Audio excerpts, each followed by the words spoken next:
Dans un article paru ce vendredi 12 janvier 2024 dans Le Parisien, Hiromi Rollin, représenté par son avocat Yassine Bouzrou, s'exprime sur son dépôt d'une dénonciation pour des faits de tentative d'homicide. Celle qui se dit être la compagne de l'acteur estime que divulguer certains SMS échangés entre les enfants Delon dans la sphère privée aggrave l'état de santé du comédien. Affaire Delon, volet 53.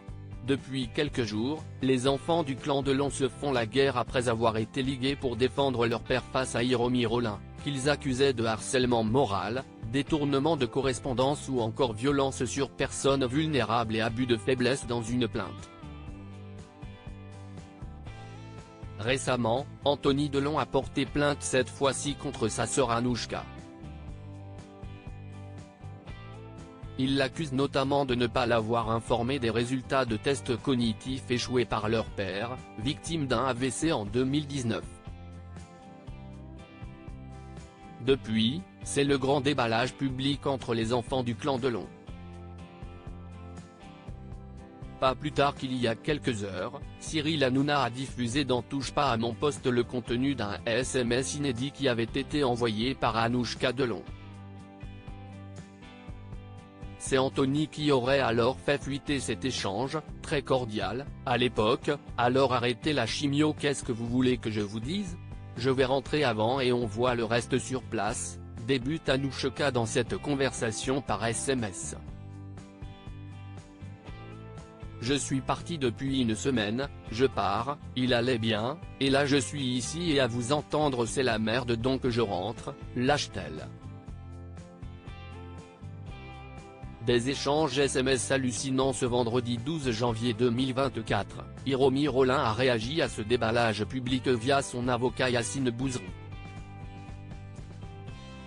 Celui qui a été mandaté par sa cliente pour déposer une dénonciation auprès du procureur de la République de Montargis pour des faits de tentative d'homicide volontaire sur Alain Delon a accordé une interview au Parisien dans laquelle il précise les intentions de Hiromi Rollin, qui estime être la compagne de l'acteur.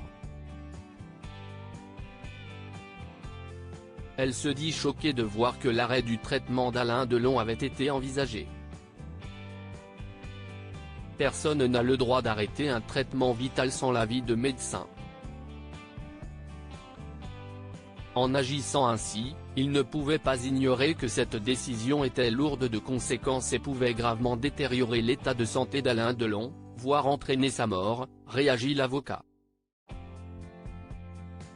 Puis, il se focalise un peu plus sur le contenu de ces messages. « On a l'impression que l'objectif est de précipiter le décès d'Alain Delon en partant du principe qu'il est de toute façon condamné à court terme alors que ce n'est pas du tout ce qu'ont dit les médecins le 30 juin, quelques jours avant ces échanges SMS hallucinants.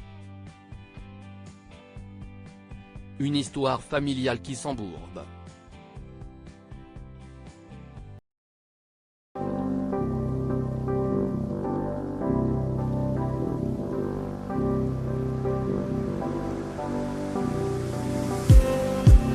Just